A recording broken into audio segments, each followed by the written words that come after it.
Bonjour à tous et bienvenue sur JusteGeek.fr. Je vous retrouve dans cette vidéo pour vous parler une nouvelle fois de matériel gaming.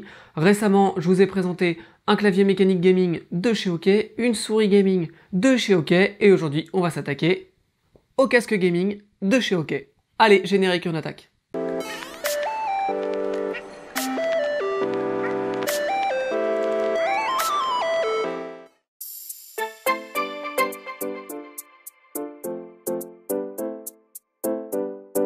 Allez, on commence avec un petit passage obligé par le déballage du casque, et donc à l'intérieur du carton qui ne paye pas de mine, on aura le casque en lui-même, un manuel avec une partie en français, ça c'est plutôt bien, et une carte de garantie comme toujours chez OK. Alors on va maintenant rentrer dans le vif du sujet à propos de ce casque, et on va commencer par balayer ses caractéristiques. Je vais le mettre là, j'espère que ça gênera pas trop le micro pour capter le son. Sa première caractéristique, c'est un casque avec interface USB. Donc là, on n'aura pas de prise jack, donc si vous voulez le mettre sur un téléphone ou quoi, ça va être plus compliqué. C'est de l'USB, mais forcément, puisque on va avoir un petit côté lumineux avec un éclairage LED coloré, donc pour alimenter les LED, ça se passe par l'USB. Alors comme vous pouvez le voir juste devant moi, ce casque est équipé d'un micro. On en reparlera après, je vous ferai tester un petit peu la qualité, comme ça vous pourrez juger par vous-même. Alors ce casque est compatible PC et PS4. Il va offrir un son virtuel 7.1 ou bien un son stéréo puisqu'on pourra switcher de mode. Le casque gaming RGB de chez OK possède un éclairage LED RGB, donc on va pouvoir changer la couleur, changer les modes, qui se matérialise tout simplement au niveau des oreillettes par un petit tour coloré et également un petit peu de lumière sous le logo OK.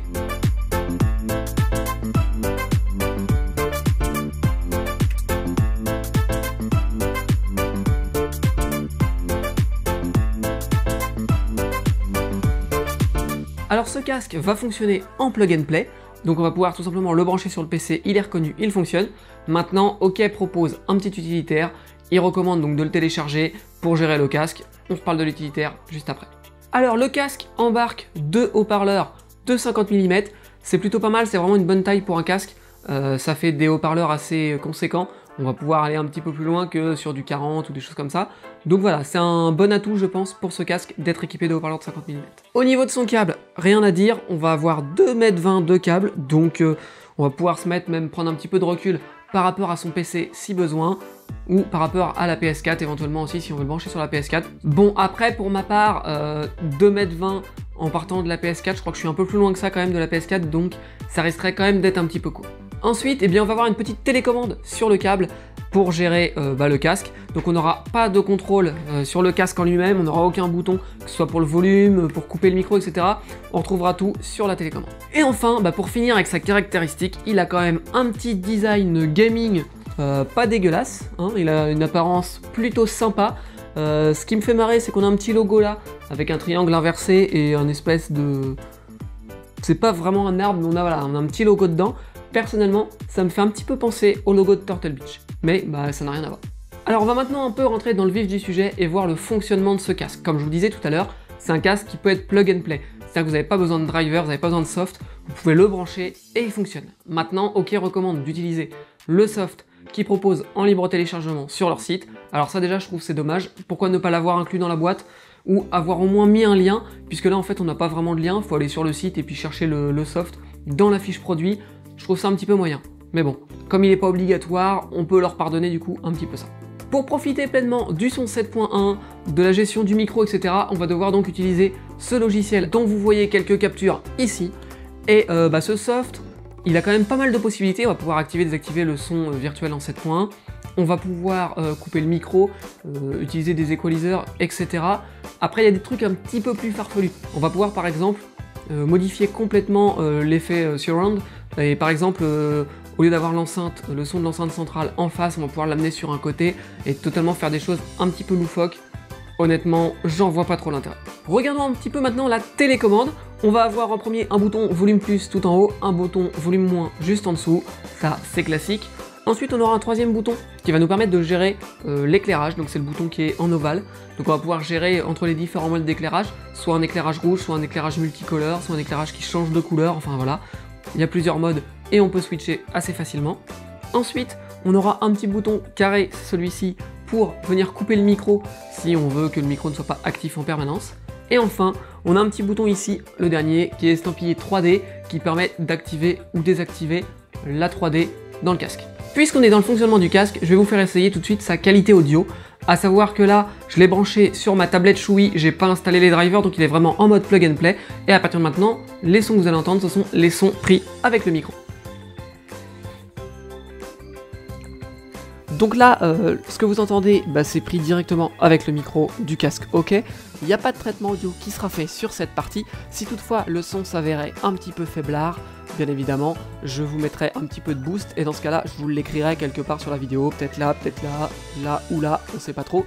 Mais voilà, je vous l'écrirai, histoire que vous puissiez vous rendre compte que ça a été boosté ou pas. Sinon, j'espère que ce sera clair, puisque le but, c'est que quand on va faire des parties de jeu, on puisse bien communiquer avec les gens. Donc il faut qu'ils nous entendent bien, qu'il n'y ait pas un bruit parasite derrière, qu'il n'y ait pas de distorsion trop du son, parce que sinon c'est pas top. Bon, on va arrêter un petit peu là pour les explications longues et je vais directement vous donner mon avis sur ce casque gaming de chez OK. Alors le premier point où je vais vous donner mon avis, c'est son côté design gamer. Voilà, on a un petit design qui est plutôt sympa, ça reste quand même sobre, voilà, on a un peu de lumière, bon, c'est pas trop criard, ça reste plutôt sobre. Et puis c'est un petit design qui claque quand même, hein, je trouve il est plutôt bien fini le casque, ça reste propre, donc voilà, au niveau du design, je pense que le pari est tenu pour OK. Alors au niveau du son, tout simplement, qu'est-ce que ça donne? Moi j'ai trouvé plutôt bien, le son 7 points, il est efficace, donc malgré que ce soit du virtuel, on spatialise plutôt pas mal les sons, j'ai regardé pas mal de vidéos, on sent bien hein, les sons qui passent, qui s'éloignent, etc. C'est plutôt pas mal. Maintenant, c'est sans doute dû au fait que c'est déjà des haut-parleurs de 50 mm, donc on arrive à faire des choses assez sympas avec des haut-parleurs comme ça, parce que ça reste quand même des haut-parleurs assez costauds pour un casque. Et puis même en côté stéréo, ça fait plutôt bien le taf. Voilà, donc j'ai envie de dire au niveau son, rien de spécial à dire, pas de côté négatif, pas de bruit parasite quand il n'y a pas de son, ça reste correct. J'ai pas trop testé dans les jeux, j'ai joué un petit peu à Fortnite mais pas énorme, donc j'ai pas vraiment d'avis sur le sujet en jouant à Fortnite avec. Maintenant si vous voulez plus de précision sur les jeux, mon ressenti, etc., vous pouvez me le demander en commentaire soit de la vidéo, soit de l'article sur le site, et dans ce cas-là je pourrais faire d'autres tests et vous répondre dans les commentaires pour vous donner un petit peu mon avis dans d'autres situations. Passons maintenant à son ergonomie. Et oui, quand on le met en place, il recouvre bien les oreilles, maintenant c'est pas un casque anti-bruit. Il isole quand même un petit peu de ce qui se passe à côté, mais il enlève pas tous les sons, forcément, c'est pas le but de ce casque. Au niveau du confort, il appuie pas trop, il serre pas trop, donc c'est relativement confortable. Les coussinets en simili-cuir sont plutôt pas mal, ils sont confortables et ça n'appuie pas trop sur la tête, donc j'ai envie de dire là, le pari est plutôt réussi. Oui, mais pas trop, parce que j'ai quand même un petit bémol, et oui, il y a toujours des points négatifs sur les produits, c'est tout simplement son arceau autoréglable. Puisque oui, si le casque ne va pas appuyer, il va pas être pressant pour la tête ou oppressant, il va quand même arriver à descendre un petit peu pour ma part, quitte à appuyer un petit peu du coup sur les oreilles, du coup ça en devient un peu désagréable à terme. Je pense que pour moi il devrait rester là, mais au fur et à mesure du temps, il descend un peu comme ça. C'est pas grand chose, mais je trouve ça personnellement gênant. Et finalement, eh bien pour moi c'est un petit peu le point noir de ce casque, limite un petit peu rédhibitoire. Après ça vient peut-être de ma tête, ça vient peut-être de moi, ou voilà, je peux pas être sûr à 100%. Maintenant c'est peut-être aussi le modèle que j'ai là qui a ce défaut, et peut-être pas tous les modèles, mais moi je l'ai constaté, donc je vous le dis. Alors ce casque, plus je le regarde, et plus je pense à un truc. J'arrive. Alors si vous me suivez depuis un moment, vous vous rappelez peut-être sûrement du Konix Ragnarok. La ressemblance est troublante, non? Alors effectivement, ils partagent une grande partie de leur design, tous les deux, une très grande partie, au point que je pense que c'est clairement fait au même endroit, voilà, entre le Konix et le OK. On a des caractéristiques vraiment semblables sur les fiches techniques, trait pour trait, que ce soit sur les fréquences, sur les atténuations de bruit, enfin voilà. C'est vraiment pareil des deux côtés au niveau du casque et au niveau du micro. La seule différence, c'est que le Konix a une fonctionnalité de vibration que le OK n'a pas. Mais en contrepartie, le Konix va être un peu plus cher. Et même au niveau de la télécommande, on s'aperçoit que vraiment oui, c'est la même chose. Hein, on va pas se leurrer, c'est le même casque. Ou presque. Allez, il est maintenant temps de conclure cette vidéo. Le casque donc de chez OK, son casque RGB Gaming, il est dispo chez Amazon, actuellement au tarif je crois de 42,99 €.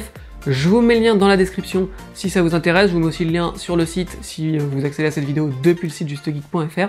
Donc voilà, 42,99 €. Pour un casque gaming, c'est plutôt pas mal. Moi, il y a quand même le petit côté confort qui m'a un peu gêné. Donc après, Si j'avais pas vu de review, 42 €, je me serais dit, vu les caractéristiques, c'est plutôt pas mal. Maintenant, mon expérience fait que je sais pas trop si je dois vous le recommander, parce que peut-être que vous n'allez pas vivre le problème si vous n'avez pas la même tête, voilà, vous n'aurez pas forcément la même disposition du casque, etc. Ou alors peut-être que ça le fait à tout le monde et que vous aurez aussi le problème. Et c'est un peu dommage parce que ça aurait pu en faire vraiment un très bon casque si OK avait soigné ce point. Je vous l'aurais vraiment recommandé les yeux fermés comme un modèle super sympa. Maintenant, je vais juste vous dire que c'est un bon casque, mais que pour moi, c'est pas un excellent casque. Bon ben voilà, cette vidéo s'arrête ici. Si vous l'avez apprécié, je compte sur vous pour m'encourager avec un petit pouce en l'air. Et puis n'hésitez pas, si vous avez des questions sur le casque, vous pouvez les poser en commentaire de la vidéo sur YouTube, en commentaire de l'article sur le site. Moi je vous réponds dès que j'en ai l'occasion. Et sur ce, je vous dis à bientôt pour une prochaine vidéo. Allez, ciao!